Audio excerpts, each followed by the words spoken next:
ओला तो गयो, खत्म, टाटा, बाय बाय। ओला की वाट लग गई मामू। एक ही दिन में 3,400 करोड़ का नुकसान। Is Ola Electric and it's been dragging in trade today, and we have service center outrage, growth moderating. Could you give us more details on this? हर महीने 80,000 लोग रो रहे हैं, कंप्लेंट्स कर रहे हैं। और इतना सब होने के बावजूद भी ओला के ओनर भाविश अग्रवाल का भाई एरोगेंस और रूडनेस खत्म ही नहीं हो रहा। कभी कुणाल कामरा को जॉब ऑफर दे रहे हैं तो कभी कस्टमर्स को झूठे वादे। ओला इलेक्ट्रिक जीरो से तो हीरो बन गया था, लेकिन वो कहते हैं ना मामू, ऊपर पहुंचना बहुत इजी है, ऊपर टिके रहना बहुत टफ। क्या ओला हीरो से जीरो बन पाएगा? ये बिजनेस हिस्ट्री में पहली बार नहीं हो रहा है। पहले भी काफी कंपनीज थे जो हीरो से जीरो बन गए। कौन सी वो कंपनी, उन्होंने क्या गलतियां की थी और वो गलतियां से हम क्या इनसाइट सीख पाते हैं? आज ऐसे 4 कंपनीज के बारे में बताऊंगा जो सुपरस्टार रॉकस्टार बनने के बाद फ्लॉप हो गई। वीडियो स्टार्ट करने से पहले मैं हूं बसेश गाला, आपका बिजनेस ग्रोथ मेंटोर और इन्वेस्टर। मेरे तरफ से आप सभी को जय सिया राम, राधे राधे और जय जिनेंद्र।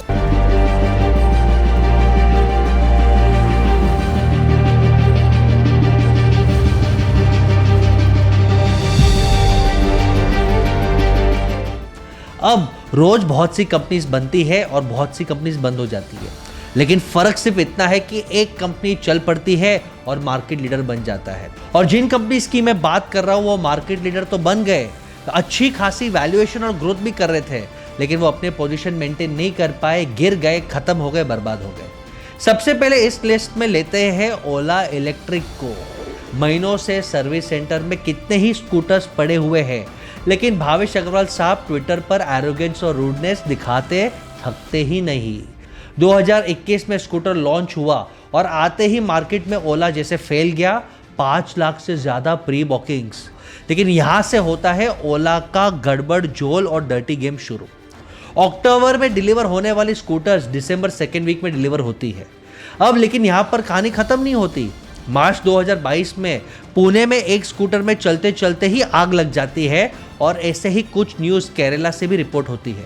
ऐसे ही कितने इंसिडेंट्स आए जिसमें फ्रंट फोक यानी आगे का हिस्सा टूट जाता है, ब्रेक चलता नहीं है, सस्पेंशन चलता नहीं है, बैटरी डिस्चार्ज हो जाता है। और तो और स्कूटर रोड पर अपने आप ही रिवर्स में चलने लगती है। या सब हाईवेज या फिर क्राउडेड जगह पर होना कितना डेंजरस हो सकता है। और उसके बाद भी हर महीना आज 80,000 कंप्लेंट्स और ओला के 570 सर्विस सेंटर्स बने हुए हैं और हर सर्विस सेंटर पर हजारों गाड़ियां ऐसे ही बाहर पड़ी हुई है।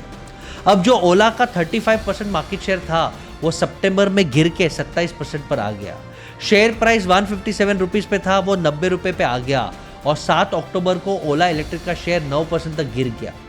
अब CCPA कंज्यूमर प्रोटेक्शन एजेंसी ने भी ओला इलेक्ट्रिक पे कस्टमर मैनिपुलेशन के लिए नोटिस भेज दिया। और अब ओला जाग गए, भाविश अग्रवाल जाग गया और बोल रहा है हमारा हाईएस्ट प्रायोरिटी है कि सर्विस सेंटर में सुधार के प्रॉब्लम्स को सुधारना। अब बात करते हैं ऐसे ही फाउंडर दूसरी स्टोरी की, जिसका 2023 में नेटवर्थ था $2.1 बिलियन खुद का, और कंपनी का नेटवर्थ तो 50, 60, 100 बिलियन डॉलर से ज्यादा था। और 2024 में टाई फिश जीरो हो गया। ऐसा कौन सा कंपनी है जो एक इंडिविजुअल बिलियनर है और कंपनी भी 50-60 बिलियन डॉलर वर्थ है और आज गायब हो गया? और कंपनी का नाम है बाइजू और इंसान है बाइजू रविंद्रन, जो कन्नूर से है, मैथ्स के हार्डकोर फैन थे, मैथ्स के जीनियस थे। 2 बार कैट के एग्जाम में 100% सिर्फ मैथ्स में मारा। 2006 में छोटी छोटी क्लासेस से शुरू किया और धीरे धीरे हल्लू हल्लू 4 शहरों तक फैला दिया। 2009 में VSAT के जरिए लाइव क्लासेस करने लगे और 2013 का टैबलेट प्रोग्राम ने तो बिजनेस को बूस्ट ही कर दिया। फिर आया उनका ultimate game changer Byju's learning app, जो मोबाइल, टैबलेट और कंप्यूटर के जरिए लोगों तक पहुंच सकते हैं। लॉन्च के 3 महीने में ही 20 लाख डाउनलोड्स और साल के एंड में 55 लाख डाउनलोड्स। इन्वेस्टर लाइन लगा के खड़े हो गए, फंडिंग का सीजन ऑन हो गया था। 28 राउंड्स में $5 बिलियन रेस किए। 2017 में तो शाहरुख खान को ब्रांड एम्बेसडर बना दिया और 2019 में तो इंडियन टीम के क्रिकेट स्पॉन्सर बन गए। तब बायजूस के 4 करोड़ यूजर्स थे, जिसमें 28 लाख पेड सब्सक्राइबर्स। 2022 तक 15 करोड़ यूजर्स बन चुके थे, ये बड़ा नंबर था। और एडटेक फंडिंग में 50% पैसा सिर्फ बायजू का था, वो था उसका डोमिनेंस। लॉकडाउन के टाइम पे एजुकेशन टेक यानी व्हाइट हैट जूनियर को अक्वायर किया, आकाश कोचिंग क्लास को अक्वायर किया और ऐसे काफ़ी कंपनीज को अक्वायर किया। सब कुछ टॉप बढ़िया चल रहा था, लेकिन जैसे ही कोविड खत्म हुआ, प्रॉब्लम्स बढ़ने लग गई, फंडिंग का नल कंट्रोल हुआ तो इनकी चड्डी गिली हो गई। इन्वेस्टर का प्रेशर बढ़ने लगा कि भाई प्रॉफिट और कैश फ्लो दिखाओ। मार्च 2021 की फाइनेंशियल रिपोर्ट तक रिलीज नहीं हुई थी। सेल्स टीम पर भयंकर प्रेशर था कि भाई शाम दाम दंड भेद धोखा से भी सेल करो और नंबर्स लाओ, कस्टमर को उल्लू बनाओ। और कस्टमर्स भी जाग गए कि भाई इतना महंगा कोर्स नहीं करना है, रिफंड मांग रहे थे। और जब बायजूस ने अपनी फाइनेंशियल रिपोर्ट निकाली मजबूरी में, तब पता चला कि भाई 2400 करोड़ का रेवेन्यू, 2400 करोड़ का रेवेन्यू, एक्साइट हो रहे हो, लेकिन वो करने में 4600 करोड़ का लॉस, और उसमें भी मैनिपुलेशन, गोल गपाटा झोल है। यानी 1 रुपये कमाने के लिए 2 रुपये गंवाना पड़ा। और 80% रेवेन्यू तो भाई टैबलेट्स बेच के था, उनका कोर कॉम्पिटेंसी जो कोर्स है वो नहीं था। यानी आप हो एजुकेशन क्रिएटर और आप आईटी के लैपटॉप्स हार्डवेयर बेच के अपना रेवेन्यू दिखा रहे हो और लोगों को उन्नू बना रहे हो।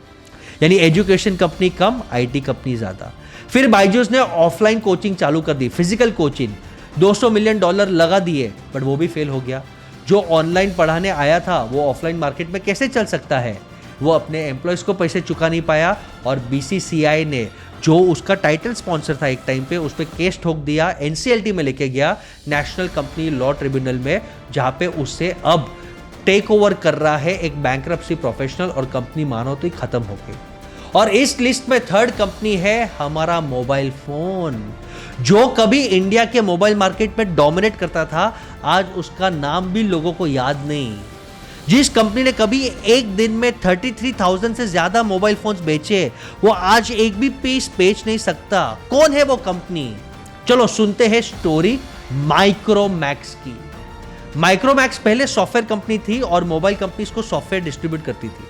अब एक दिन राजेश अग्रवाल, जो कि फाउंडर थे, उन्होंने देखा कि बंगाल में एक गांव में टेलीफोन को ट्रक की बैटरी से चला रहे थे लोग। तब भी लग गया कि एक बजट फोन इंडिया में मास प्रोड्यूस करते हैं और लोगों को पहुंचाते हैं, जिसमें 30 डेज बैटरी लाइफ प्रॉमिस की जा सके। और कुछ ही टाइम में उस फोन ने 10,000 से भी ज्यादा यूनिट्स का सेल कर दिया। उसके बाद मार्केट ने जो मांगा सब मार्केट ले लिया, और वैल्यूएशन 21,000 करोड़ तक चले गया। यहां तक कि अलीबाबा भी $3.5 बिलियन पर इन्वेस्ट देने के लिए तैयार बैठा था। लेकिन फिर ऐसा क्या हुआ 2013 में कि 22% मार्केट शेयर लेके बैठा हुआ कंपनी, जो लोगों की हर डिमांड फुलफिल करता था, 2017 में 2.5% मार्केट शेयर पे आ गया और आज गायब हो गया। और इसमें है जियो की एंट्री, मोटा भाई का रीजन। अब जियो सस्ता और अनलिमिटेड 4G दे रहा था, और माइक्रोमैक्स के फोन 4G सपोर्ट नहीं करते थे। इस बीच चाइना से आया Xiaomi, जो कम रेट में 4G फोन्स देने लगा, और माइक्रोमैक्स अपने OEM चाइना से आउटसोर्स करवाता था, और माइक्रोमैक्स की प्रोडक्शन उनके सेल्स पे डिपेंड करती थी। तो सेल कम हो रही थी, प्रॉफिट कम हो रहा था, और चाइनीज कंपनीज लगातार इंडिया में आके ओप्पो, वीवो, OnePlus और ये पूरा मार्केट शेयर खा गई। 2018 में चाइनीज कंपनीज ने 67% मार्केट पे कैप्चर कर दिया, और इस बीच माइक्रोमैक्स सांस भी नहीं ले पाया और नया डूब गई। यानी सबसे इंपॉर्टेंट इंसाइट है कि आपका जो कोर स्ट्रेंथ है उस पर कंट्रोल रखो, और लाइफ में हमेशा बैकअप रखो दोस्त। सिर्फ एक ही ऑप्शन रखोगे तो आप पिट जाओगे। और इस लिस्ट में last, the king of good times, जो अब क्रिमिनल ऑफ बैड टाइम्स बन गया, उला ला ला ला ले ओ विजय माल्या साहब। कैसे विजय माल्या साहब फोर्ब्स के लिस्ट में आते आते आज क्रिमिनल और फ्यूजिटिव और डिफॉल्टर्स की लिस्ट में आ गए। जो किंगफिशर कभी सेकेंड लार्जेस्ट एयरलाइंस बनी थी, वो आज दूर दूर तक नजर नहीं आ रही है। कहानी शुरू होती है जब विजय माल्या के फादर विठल माल्या ने यूनाइटेड ब्रेवरीज के शेयर खरीद के डायरेक्टर उनको बना देते हैं। विजय माल्या कंपनी के अलग अलग फील्ड्स में फैला देते हैं, लेकिन उन्हें दिखता है कि लिक्कर यानी शराब के बिजनेस में सबसे ज्यादा प्रॉफिट है। तो विजय माल्या उसी में इन्वेस्ट करते रहे, फोकस करते रहे, और किंगफिशर लिकर एक टाइम पर वर्ल्ड की सेकेंड लार्जेस्ट लिकर प्रोड्यूसर बन जाती है। लेकिन 2005 में सिद्धार्थ माल्या, उनका बेटा, उनके बर्थडे पे पापा से बोलता है, पापा पापा एक अच्छा गिफ्ट दे दो, और अनाउंस हो जाता है किंगफिशर एयरलाइंस। अब किंगफिशर एयरलाइंस पैसेंजर को लग्जरी सर्विसेज देता है और पैसेंजर्स भी अट्रैक्ट होने लगते हैं। और एक टाइम पर किंगफिशर एयरलाइंस मार्केट में 25% शेयर्स का हक मार्केट शेयर कंट्रोल जमा था। और उसके बाद भैया डाउनफॉल। लग्जरी देने से कंपनी का रेवेन्यू कम और लॉसेस बढ़ने लग गया और विजय माल्या साहब बैंक से लोन लेकर अय्याशी उड़ा रहे थे।